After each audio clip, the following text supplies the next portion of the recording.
हमारे YouTube channel पर GK research centre में आज हम आपको पढ़ाएंगे इलेक्ट्रिक करंट क्या होता है, विद्युत धारा क्या होती है। तो सबसे पहले हम समझते हैं धारा क्या होती है।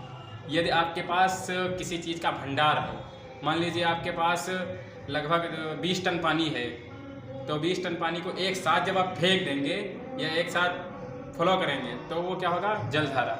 जैसे आप एक अच्छा सा उदाहरण समझ लीजिए, नदी सब लोग देखे होंगे, तो उसमें जो धारा प्रवाह होता है उसे क्या कहते हैं, जल धारा। मतलब वो जो उसमें पानी बह रहा होता है उसको जल धारा, उसमें थोड़ा पानी तो होता नहीं।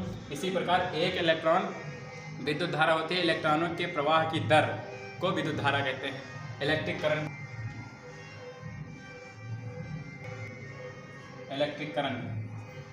इलेक्ट्रॉनों के प्रवाह की दर इलेक्ट्रिक करंट कहलाती है। इसको इसका मतलब एम्पियर में नापते हैं, इसको एम्पियर में नापते हैं। और इसको सिंबल प्रेजेंट इसको करते हैं, सिंबल आई से प्रेजेंट करते हैं इसको। अब हम समझेंगे कि विद्युत धारा के लिए एक इलेक्ट्रॉन तो होगा नहीं, ठीक। एक एम्पियर में कितने इलेक्ट्रॉन प्रवाह होते हैं, तो 450 लिख के उसके बाद आप 15 जीरो लगा दीजिए ऐसे।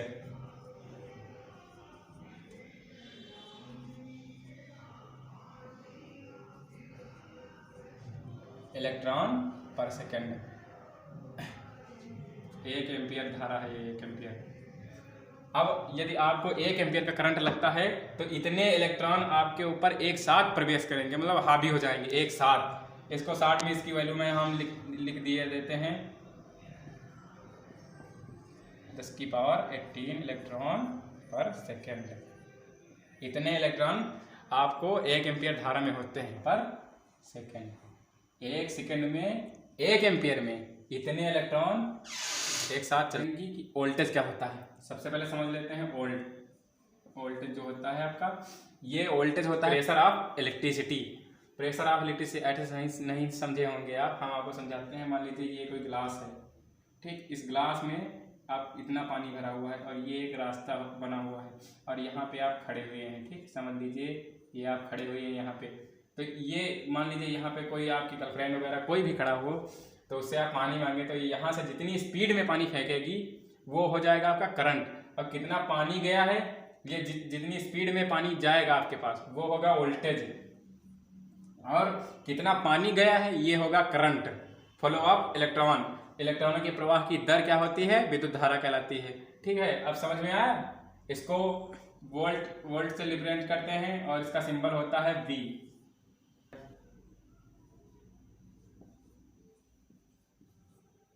करंट, मान लीजिए ये एक ग्लास बना हुआ है और इसमें इतना पानी भरा हुआ है, ठीक है। ये एक रास्ता बना हुआ है, यहाँ पे आप खड़े हैं, ठीक। खड़े हैं, बैठे हैं, जो कर रहे हैं, और ये एक रास्ता है। अब इस ग्लास में कितना पानी था, ये हुआ आपका इलेक्ट्रॉन। इस ग्लास में कितना पानी है, ये क्या हुआ आपका इलेक्ट्रॉन हुआ। इलेक्ट्रॉन, फ्लो ऑफ इलेक्ट्रॉन क्या होता है, करंट कहलाता है।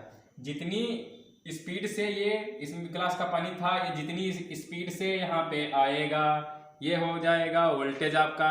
और इतना पानी था ये होगा इलेक्ट्रॉन कि कितनी स्पीड से पानी गया वो होगा वोल्टेज। कितने इलेक्ट्रॉन थे इसमें, कितना पानी था इसमें, ये इसको आई से रिप्रेजेंट करते हैं। करंट को दीजिए वेरी सिंपल, V बराबर IR, ओम का फार्मूला होता है, सभी लोगों ने स्कूल में पढ़ा होगा। अब हम समझेंगे रेजिस्टेंस क्या होता है, या समझेंगे हम कि प्रतिरोध रेजिस्टेंस क्या होता है। हम समझे वोल्टेज क्या होता है, करंट क्या होता है, प्रेशर ऑफ इलेक्ट्रिसिटी वोल्टेज होगा, और फ्लो ऑफ इलेक्ट्रॉन आपका क्या हो जाएगा, करंट। अब हम समझेंगे रेजिस्टेंस क्या होता है। मान लीजिए एक आपकी, ये आप समझ, मान लीजिए ये आपकी गर्लफ्रेंड है, ठीक है। मैं सारे उदाहरण एक जैसे दूंगा। ये आप खड़े हुए हैं यहाँ पे, कमेंट मत करना यार कोई लोग, ड्राइंग मेरी अच्छी नहीं है, ठीक है। ये आपकी गर्लफ्रेंड है और ये आप हैं। उससे आप बोले कि एक गिलास पानी मुझे लेके आओ, और आप छत पे बैठे हुए हैं, वो नीचे बैठे हुई है, ठीक है। अब इसको जब यहाँ से यह छत पे आएगी पानी लेके आपके लिए, ठीक है, तो जो पानी लेके आएगी ये जीने चढ़ेगी, इसको जितनी एनर्जी इसमें जितनी व्यक्त होगी वो आपका क्या हो गया, प्रतिरोध। उदाहरण जैसे है फैन है, टेबल फैन आता है, और आपका बल्ब है, ये सब सारे रेजिस्टेंस प्रतिरोध के अंतर्गत आते हैं, ठीक है। अब हम समझेंगे वाट क्या होता है।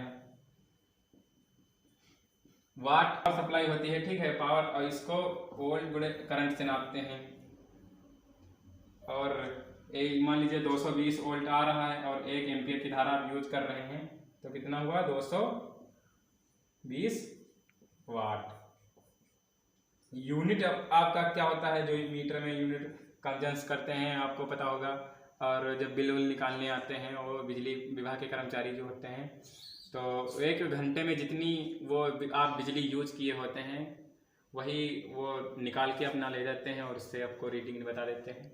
कैसे रीडिंग निकालते हैं, एक यूनिट क्या होता है, 1 घंटे में आप जितनी बिजली यूज किए होंगे, मतलब 1 घंटे में कितना पावर आप कंजप्शन किए हैं, कितने वाट आपके घर में लगा हुआ है, कितना करंट लिए हैं आप, कितने वाट लिए हैं, कितना करंट लिए हैं और कितना वोल्टेज लिए हैं, ये सारी चीज़ें मेजर करके आपका यूनिट निकलता है।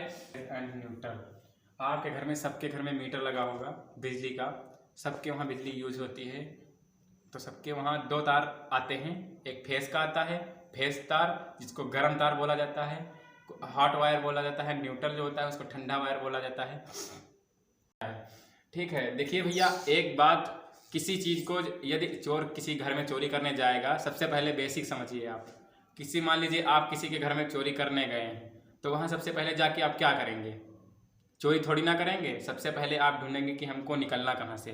तो उसी प्रकार ये जो हमारा इलेक्ट्रिसिटी है, उसी प्रकार एकदम इंडक्टिव मतलब कार्य करती है। इसको जाने का रास्ता पहले चाहिए, उसके बाद निकलने का रास्ता। यदि इसको जाने का रास्ता और निकलने का रास्ता नहीं मिलेगा तो ये वहाँ पर कोई वर्क नहीं करेगी, मतलब कोई कार्य नहीं करेगी।